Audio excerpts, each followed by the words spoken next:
Assalamualaikum warahmatullahi wabarakatuh. Perkenalkan, nama saya Selvi Dimitriana dengan NPM 2578313. Saya dari kelas 2D.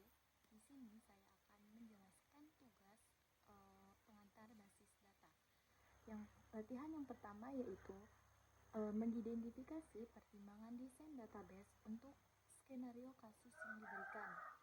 Ikhtisar, dalam praktik ini, Anda akan menilai data yang perlu diambil untuk membangun sistem berikut yang sederhana dan efisien. Yang pertama yaitu ada sistem pendaftaran siswa. Yang kedua yaitu ada sistem manajemen pustaka.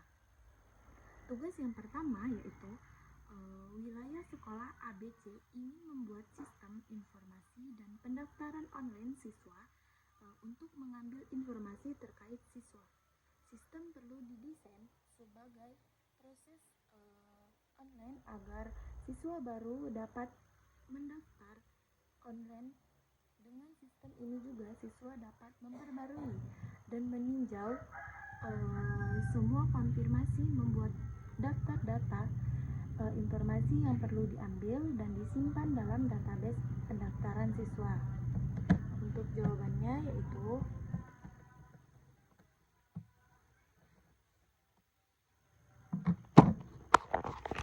yang pertama yaitu ini.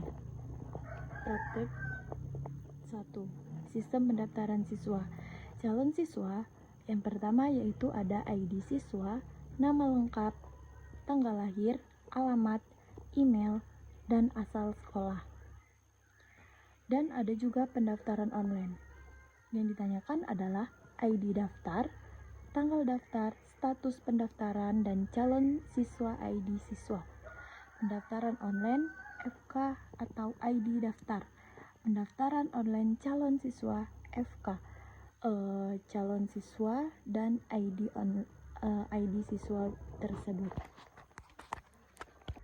Secara singkat juga, yang pertama itu sistem pendaftaran siswa.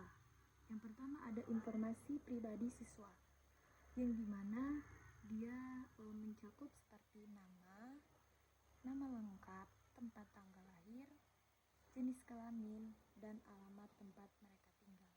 Yang kedua yaitu ada informasi kontak. Itu seperti nomor telepon atau alamat email. Yang ketiga yaitu detail akademik seperti NISN, nomor induk siswa nasional. Terus ada asal sekolah sebelumnya di mana dan ada tahun lulus dan masih banyak lagi. Yang keempat yaitu informasi orang tua, wali seperti nama orang tua, pekerjaan, dan informasi kontak orang tua atau wali tersebut. Untuk yang nomor 2 yaitu sistem manajemen perpustakaan. Untuk contohnya sebagai untuk contohnya untuk pelanggan yaitu ada ID pelanggan, nama pelanggan, nomor telepon, dan alamat. Untuk transaksi peminjaman ada ID transaksi, tanggal pinjam, batas kembali, tanggal pengembalian, denda, pelanggan ID pelanggan, buku ID dan buku. Transaksi peminjam dan transaksi peminjam lainnya. Di sini ada peminjaman bukunya, ada ID buku, judul buku, pengarang, tahun terbit, dan status. Untuk secara singkat, sistem manajemen perpustakaan yaitu yang pertama ada data buku atau katalog, seperti judul buku, penulis, penerbit, tahun terbit, nomor ISBN, kategori atau genre, lokasi rak, dan status ketersediaan atau layak dipinjam atau apalah itu. Yang nomor 2 yaitu ada data pelanggan atau anggota. Ini terdiri dari ID anggota, nama lengkap, alamat, nomor telepon, tanggal mulai keanggotaan, dan status kreativitas. Yang ketiga yaitu data transaksi harian, yang dimana ada catatan peminjaman, siapa yang meminjam buku apa, dan tanggal pinjam. catatan pengembalian atau tanggal kembali dan kondisi buku. Yang keempat yaitu manajemen denda atau sanksi seperti catatan mengenai keterlambatan pengembalian, jumlah denda yang harus dibayar, dan status pembayarannya. Untuk praktek yang kedua yaitu latihan 1, mengidentifikasi model database. Kisahnya yaitu dalam praktik ini Anda akan mengidentifikasi jenis model database yang digambarkan dalam tangkapan layar model yang diberikan. Tugas yang pertama yaitu mengidentifikasi jenis model database yang telah diwakili dalam tangkapan layar model yang diberikan. Yang A yaitu ini. Bisa dilihat gambarnya. Tuh. Yang B dan C yaitu ini gambarnya. Untuk yang D dan E yaitu kelihatan gambarnya. Untuk gambar yang A atau yang pertama yaitu itu jenis model hierarki. Penjelasannya yaitu menunjukkan struktur organisasi seperti pohon atau tree dengan hubungan satu ke banyak antara atasan, manajer, dan bawahan atau employer yang kemudian bercabang ke status kerja mereka. Yang B yaitu jenis model jaringan. Alasannya yaitu menunjukkan hubungan yang lebih kompleks di mana satu data atau customer dapat terhubung ke beberapa akun bank atau bank account, dan sebaliknya, memungkinkan struktur yang lebih fleksibel daripada hierarki sederhana.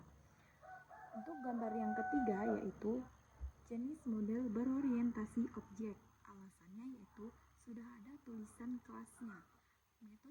Method itu adalah tanda jenis model ini menggunakan konsep kelas atau kelas, atribut, dan metode. Data diperlakukan sebagai objek yang menyimpan informasi sekaligus perilakunya. Untuk gambar yang keempat atau gambar yang D yaitu jenis model relasional. Alasannya yaitu data disajikan dalam bentuk tabel 2 dimensi yang terdiri dari baris dan kolom. Contoh ini menunjukkan tabel pelanggan dengan ID, nama, dan cabang. Untuk jawaban yang kelima atau yang gambar yang E yaitu model flat file. Alasannya data disimpan dalam satu format tabel tunggal yang sederhana tanpa hubungan terstruktur antar file lainnya. Semua informasi buku digabungkan dalam satu daftar yang berurutan. Untuk praktek yang 1-4, latihan pertama yaitu persyaratan bisnis. Intisarnya yaitu dalam praktek ini Anda akan menganalisis skenario kasus yang diberikan dan mengidentifikasi aturan bisnis. Tugas yang pertama yaitu Libbox adalah pustaka digital sukses yang menyewakan CD atau menyediakan akses ke internet untuk menjelajahi. Untuk praktek yang ketiga yaitu Untuk praktek 1-4, latihan pertama yaitu persyaratan bisnis. Intisarnya, dalam praktek ini Anda akan menganalisis skenario kasus yang diberikan dan mengidentifikasi aturan bisnis. Tugas yang pertama yaitu Libbox adalah pustaka digital sukses yang menyewakan CD dan menyediakan akses ke internet untuk menjelajahi repositori, artikel, dan majalahnya. Seiring perkembangan bisnis, Libbox perlu meningkatkan sistem informasi untuk mendukung perubahan yang diusulkan untuk bisnis. Libbox menarik anggota baru dengan mudah dan jumlah anggota meningkat cepat. Akan tetapi basis keanggotaan tidak stabil sehingga menimbulkan kekhawatiran. Ide utamanya adalah mengenalkan konsep keanggotaan di Limbok. Anggota akan membayar biaya keanggotaan dan awalannya. Akan ada 3 jenis keanggotaan, yaitu perusahaan, siswa, perorangan. Meskipun lebih banyak akan diperkenalkan nantinya, keanggotaan siswa tidak dikenakan biaya, keanggotaan perusahaan dan fakultas dikenakan biaya, tetapi memberikan hak istimewa kepada anggota tersebut. Jenis keanggotaannya hanya dapat diubah jika alasan yang memadai diberikan. Tugasnya adalah mengidentifikasi aturan bisnis dan constraint terkait dari skenario kasus yang dideskripsikan. Untuk yang pertama, Limbok. Tujuannya yaitu mengidentifikasi aturan bisnis dan batasan untuk sistem perpustakaan digital Limbok. Aturan bisnis atau business rules yang pertama yaitu kategori anggota. Terdiri dari sistem harus mendukung 3 jenis keanggotaan awal, perusahaan, siswa, dan perorangan. Yang kedua yaitu biaya keanggotaan. Anggota kategori siswa tidak dikenakan biaya. Anggota kategori perusahaan dan fakultas dikenakan biaya keanggotaannya. Yang ketiga yaitu hak istimewa. Anggota perusahaan dan fakultas diberikan hak istimewa tertentu, misalnya akses prioritas atau durasi pinjam lebih lama. Yang keempat yaitu perubahan data. Jenis keanggotaan tidak boleh diubah sembarangan kecuali jika ada alasan yang memadai yang didokumentasikannya. Ada batasan atau constraints, skalabilitas. Sistem harus mampu menambahkan jenis keanggotaan baru di masa mendatang tanpa merusak struktur yang ada. Stabilitas data. Basis keanggotaan harus dikelola dengan ketat karena adanya kekhawatiran mengenai ketidakstabilan keanggotaan. Untuk soal yang nomor 2 yaitu Rumah sakit StarCare adalah rumah sakit yang banyak spesialis yang melayani kebutuhan pasien yang berbeda-beda. Setiap dokter yang terdaftar di rumah sakit itu diberikan ID unik yang dimulai dengan huruf DC. Rumah sakit memastikan bahwa para dokter yang bekerja di rumah sakit memiliki minimal 7 tahun pengalaman kerja. Setiap pasien harus mendaftar di rumah sakit pada kunjungan pertama mereka. Saat seorang pasien tiba, nomor pasien unik yang dimulai dari huruf PT diberikan kepadanya. Yang kedua yaitu Rumah Sakit StarCare. Tujuannya untuk mengidentifikasi aturan bisnis dan batasan untuk sistem manajemen rumah sakit. Aturan bisnis yang pertama yaitu pendaftaran pasien. Setiap pasien wajib mendaftar pada saat kunjungan pertama mereka untuk mendapatkan layanan tersebut. Yang kedua yaitu kualifikasi staf. Rumah sakit hanya menerima dokter yang memiliki pengalaman kerja minimal 7 tahun. Yang ketiga yaitu layanan. Layanan rumah sakit harus mampu melayani berbagai spesialis medis yang berbeda-beda. Batasan atau kontrain. Yang pertama yaitu format ID. Format ID dokter. Setiap dokter harus memiliki ID unik yang wajib diawali dengan 2 huruf DC. Contoh DC 001. Yang kedua yaitu format ID pasien. Setiap pasien harus memiliki nomor pasien unik yang wajib diawali dengan huruf PT seperti PT999. Yang ketiga yaitu ketentuan waktu. Nomor pasien unik harus segera diberikan pada saat pasien pertama kali tiba atau mendaftar. Untuk project desain database. Database toko Oracle Reset. Untuk project skenario project, Anda adalah perusahaan konsultasi kecil yang bergerak di bidang pengembangan database. Anda baru saja diberikan kontrak untuk mengembangkan model data untuk sistem aplikasi database untuk toko retail kecil yang disebut Oracle Basable Language atau OBL.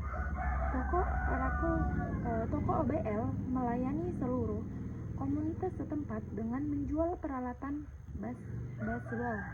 OBL memiliki dua tipe pelanggan, yaitu perorangan yang membeli barang seperti bola, sepatu, sarung tangan, kemeja, kaos sablon, dan celana pendek.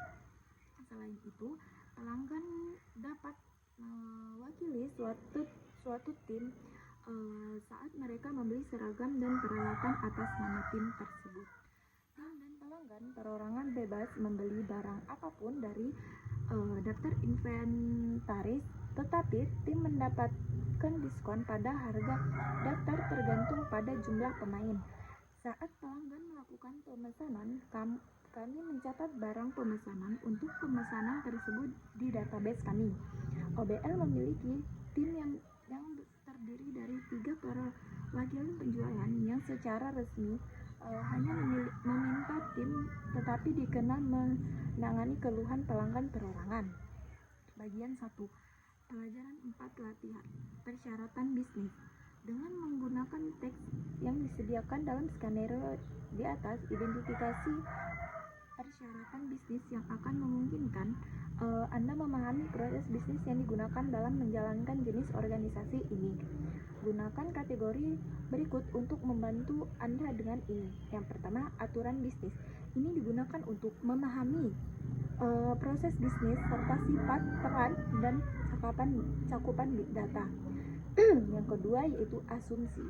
Ini dapat ditetapkan sebagai fakta atau pernyataan yang diterima begitu saja.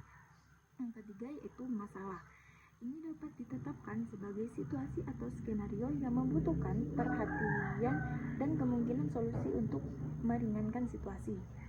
Buat daftar kebutuhan bisnis, aturan, dan asumsi berdasarkan skenario penelitian dan tujuan Anda. Yang pertama yaitu ada aturan bisnis. Ini adalah aturan main di toko OBL yang sudah ditemukan di teks. Yang pertama yaitu OBL memiliki dua tipe pelanggan. Yang pertama perorangan dan tim.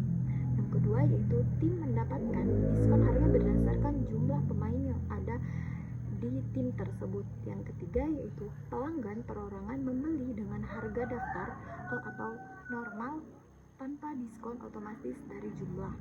Yang keempat yaitu setiap kali pemesanan dilakukan, sistem harus mencatat detail barang yang dipesan ke dalam database tersebut. Yang kelima yaitu terdapat 3 perwakilan penjualan atau sales representatives yang menangani pemesanan tim dan keluhan pelanggan perorangan tersebut. Yang kedua yaitu asumsi. Ada assumption. Ini adalah hal-hal yang tidak tertulis secara eksplisit, tapi logis untuk ditambahkan agar database berfungsi dengan baik. Yang pertama yaitu satu tim terdiri dari minimal 1 atau lebih pemain untuk mendapatkan diskon tersebut. Yang kedua yaitu setiap pelanggan atau perorangan atau tim memiliki ID unik untuk membedakan identitas mereka sendiri. Yang ketiga yaitu satu pesanan dapat berisi lebih dari satu jenis barang, misalnya beli bola dan beli sepatu sekaligus. Yang keempat yaitu data inventaris atau stok. Stok akan berkurang secara otomatis saat pesanan dicatat. Yang ketiga yaitu masalah. Ini adalah potensi kesulitan atau hal yang butuh perhatian khusus. Beban kerja sales yaitu hanya ada 3 perwakilan penjualan. Jika jumlah tim dan keluhan perorangan melonjak, sistem perlu melacak efisiensi mereka. Perhitungan diskon. Sistem harus bisa menghitung diskon secara otomatis berdasarkan jumlah pemain tim agar tidak terjadi kesalahan manual. Keluhan pelanggan. Belum disebutkan secara bagaimana cara mencatat atau melacak sesuatu status keluhan pelanggan perorangan dalam akses database tersebut. Kategori aturan bisnis dan identifikasi dari skenario tersebut. Yang pertama aturan bisnis. Pelanggan tim mendapatkan diskon berdasarkan volume atau jumlah pemain. Aturan bisnis yang kedua, sales rep menangani tim secara resmi tetapi juga menahan keluhan perorangan tersebut. Asumsi. Setiap barang di inventaris memiliki harga satuan yang tetap sebelum diskon tersebut. Masalahnya, bagaimana sistem membedakan antara pembeli atas nama tim dengan pembelian perorangan jika pembelinya adalah orang yang sama? Kesimpulannya yaitu sistem database harus mampu mengelola yang pertama data pelanggan atau perorangan dan tim. Yang kedua yaitu data tim dan perwakilan. Yang ketiga yaitu data produk dan inventaris. Yang keempat yaitu transaksi pesanan dan detailnya. Yang kelima yaitu mekanisme diskon untuk tim tersebut. Baik, itulah tadi penjelasan singkat dari saya untuk tugas menjelaskan perancangan basis data. Dengan ini saya ucapkan terima kasih.